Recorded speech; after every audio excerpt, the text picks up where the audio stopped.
चिड़ियों की चहचहाट से जागता था यह गांव, जिसका नाम था गगनपुर। इस गांव में साफ नीला आसमान था और बीच से बहती एक छोटी सी नदी, जिसका नाम था गंग नदी। गगनपुर की पहचान ही यह पवित्र और शांत नदी थी। इसी शांत गांव में एक ब्राह्मण अरैया रहता था। उसके पिता का नाम हरिदास और माँ का नाम सीता था। पिता ने उसका नाम अरैया रखा, जिसका अर्थ था धीरे चलने वाला, शांत मन वाला, गहन विचारों वाला। और सच में यह नाम उसके स्वभाव से बिल्कुल मेल खाता था। अरैया का बचपन किसी आम बच्चे जैसा नहीं था। जहां बाकी बच्चे खेलते कूदते थे, वहीं अरैया घंटों नदी किनारे बैठकर पानी की लहरों को देखता रहता। लोग हंसते थे, पर धीरे धीरे सभी समझ गए कि अरैया का मन प्रकृति के बहुत करीब है। अरैया ब्राह्मण बचपन से ही बहुत सीधा साधा था। वह न किसी से ज्यादा बोलता, न ही किसी से झगड़ता। बस अपने काम से काम रखता और अपने माँ पिता की हर बात मानता था। समय बीतता गया और जब अरैया बड़ा हुआ तो उसके माता पिता बूढ़े हो गए। एक दिन उन्होंने प्यार से कहा, बेटा, अब हमारे हाथ पैर पहले जैसे काम नहीं करते। हम काम नहीं कर सकते। गांव में कहीं काम देखकर तू कुछ कर ले। घर में खाने पीने की दिक्कत हो रही है। ठीक है पिताश्री, मैं अभी जाकर कहीं काम ढूंढता। अरैया पूरे गांव में बहुत देर तक घूमता रहा, लेकिन उसे कोई काम नहीं मिला। थककर वह एक पेड़ के नीचे बैठ गया। तभी वहां से एक किसान अपने खेत की तरफ जा रहा था। वह मन ही मन सोच रहा था, इतने बड़े खेत में मैं अकेला सारी फसल नहीं उगा पाऊंगा। तभी उसकी नजर अरैया पर पड़ी। अरैया उठकर बोला, किसान भैया, क्या आपके यहाँ कोई काम मिल सकता है? मुझे काम की बहुत जरूरत है। मेरे माता पिता बूढ़े हो गए हैं, उनका सहारा मैं ही हूँ। किसान ने मन में सोचा, इसे तो अभी काम की बहुत जरूरत है, क्यों न इस मौके का फायदा उठाया जाए। हुआ है। हाँ, क्यों नहीं अरैया, मुझे भी खेत में मदद करने वाला चाहिए था। कल से तुम मेरे खेत में आ जाना। हम सबसे पहले आलू की खेती शुरू करेंगे।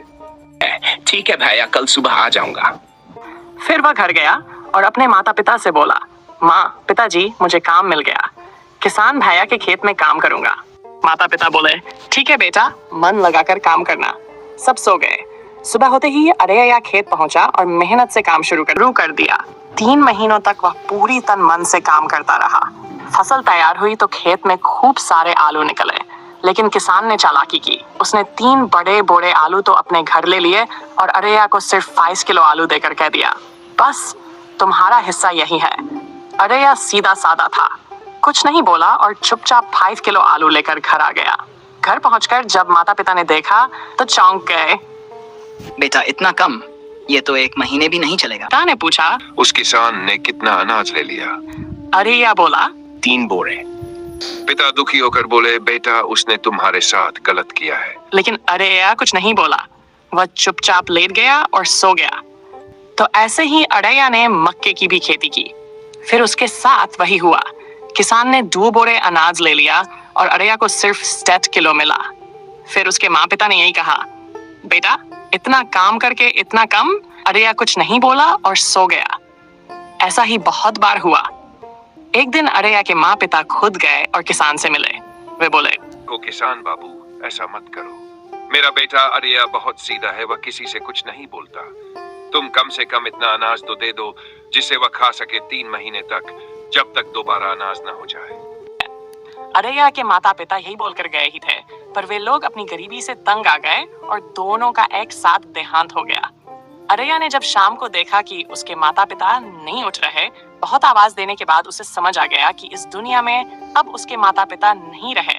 वह जोर जोर से रोने लगा। फिर उसके दूसरे दिन अरैया किसान के पास गया और बोला, मालिक, मैं नहीं आऊंगा क्योंकि अब मेरे माता पिता नहीं रहे। मैं शहर जाकर काम करूंगा। सुनकर किसान को बहुत बुरा लगा और पछतावा भी हुई। वह अरैया के पैरों में गिरकर माफी मांगने लगा और बोला, अरैया, तुम सच में महान हो। तभी सभी भगवान एक साथ प्रकट होकर बोले, अरैया, तुम्हारे जैसा इंसान मैंने कभी नहीं देखा। तुम इतने दयालु हो कि हम सभी देवगण तुम्हें आशीर्वाद देते हैं। अब तुम्हें खाने की कोई कमी नहीं होगी। तुम हमेशा सुखी रहोगे। भविष्य में तुम्हारा नाम अवश्य लिया जाएगा।